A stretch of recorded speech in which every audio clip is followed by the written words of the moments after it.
प्यारे बच्चों, आज हम मनुष्य का उत्सर्जन पढ़ने वाले हैं। पूरे विधिवत तरीके से हम समझेंगे मनुष्य का उत्सर्जन क्या होता है, उत्सर्जन तंत्र क्या होता है, किन किन अंगों से उत्सर्जन की क्रिया होती है, उत्सर्जन हमारे शरीर में क्यों जरूरी है, ये कैसे होता है। आइए समझ लेते हैं उत्सर्जन क्या होता है। हमारे शरीर में जब हम भोजन ग्रहण करते हैं तो उसके साथ में कुछ गलत पदार्थ भी हमारे शरीर में, हानिकारक पदार्थ भी शरीर में पहुंच जाते हैं। उनको जब हम शरीर से निकालने की क्रिया ही उत्सर्जन कहलाती है। जो जो जिन हानिकारक पदार्थों को हम शरीर से बाहर निकालते हैं उस क्रिया को हम उत्सर्जन कहते हैं। जिन अंगों से उत्सर्जन की क्रिया संपन्न होती है उनको हम उत्सर्जी अंग कहते हैं। जैसे फेफड़े हमारा एक उत्सर्जी अंग है।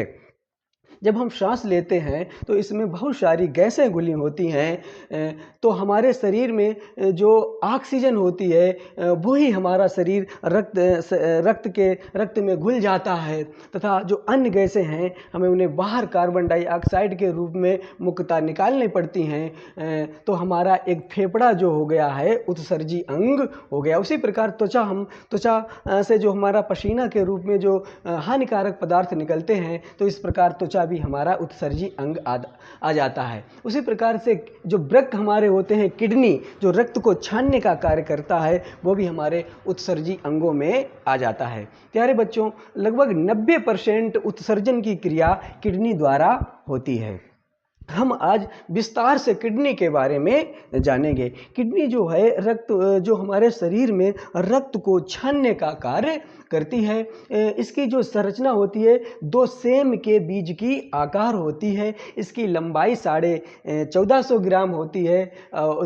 इसका भार 1450 ग्राम होता है। लंबाई 5 से 6 सेंटीमीटर होती है। चौड़ाई 4 सेंटीमीटर तक होती है। इसके बाहरी आघातों से बचाने के लिए प्यारे बच्चों इसमें एक झिल्ली लगी होती है जिसको हम पेरिटोनियम कहा जाता है, जो हमें बाहरी आघातों से, बाहरी चोटों से जो हमें बचाती है।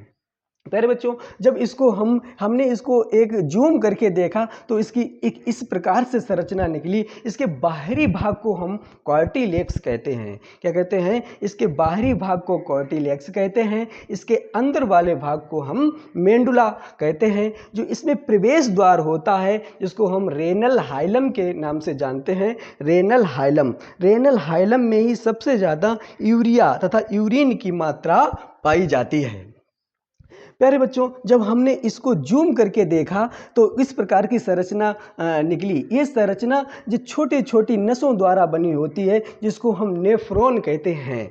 जो नेफ्रॉन, तो इस प्रकार से हमारी जो किडनी की इकाई क्या हो गई? नेफ्रॉन हो गई। हमारी किडनी की इकाई क्या है? नेफ्रॉन। छोटी छोटी नेफ्रॉनों द्वारा हमारी किडनी बनी होती है। नेफ्रॉन कुछ इस प्रकार से दिखती है। इसके ऊपर वाले भाग को हम ग्लूमेरुलस कहते हैं। इसमें स्पंदन की क्रिया होती है। इसमें जो हमारा हानिकारक पदार्थ आते हैं रक्त के साथ, उसमें ये ग्लूमेरुलस छानने का कार्य करती है। जो हानिकारक पदार्थ होते हैं ये बाहर की तरफ भेज देती है, तथा ग्लूमेरुलस जो शुद्ध पदार्थ होते हैं वो रक्त के रूप में पूरे बॉडी में भेज देते हैं। उसके पीछे एक हमारे बूमेन कैप्सूल नाम की संरचना पाई जाती है। बूमेन कैप्सूल क्या करता है प्यारे बच्चों? बूमेन कैप्सूल में भी एक स्पंदन की क्रिया होती है। इसमें जो कुछ भी लाभदायक पदार्थ बचे होते हैं वो स्पंदन के माध्यम से दोबारा शरीर में भेज दिए जाते हैं,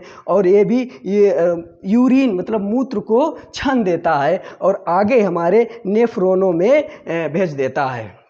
नेफ्रॉनों की सहायता से हम मूत्र बाहर निकाल देते हैं। प्यारे बच्चों, अब हम मूत्र के बारे में जान लेते हैं। यहाँ से 1-2 क्वेश्चन जरूर मिल जाते हैं। मूत्र जो हमारा बॉडी है, जो हमारा जो बॉडी है पूरे दिन में लगभग 180 लीटर रक्त का फिल्टर करता है, जिसमें 1.5 से 2 लीटर मूत्र बनता है। मूत्र में 90% जल पाया जाता है और 2% यूरिया पाई जाती है। जो मूत्र का पीएच मान होता है 4.8 होता है। ये जो अम्लीय होता है, अम्लता के रूप में ये मूत्र हमारा पाया जाता है। इसका रंग पीला होता है। पीला रंग इसका यूरेक्रोम के कारण होता है। ये एक रंजक होता है। यूरेक्रोम के कारण हमारे रक्त मूत्र का रंग पीला होता है। और गंध पाई जाती है वो अमोनिया के कारण पाई जाती है। जो यूरिन जो होती है, यूरिन ही अमोनिया में बदल जाती है।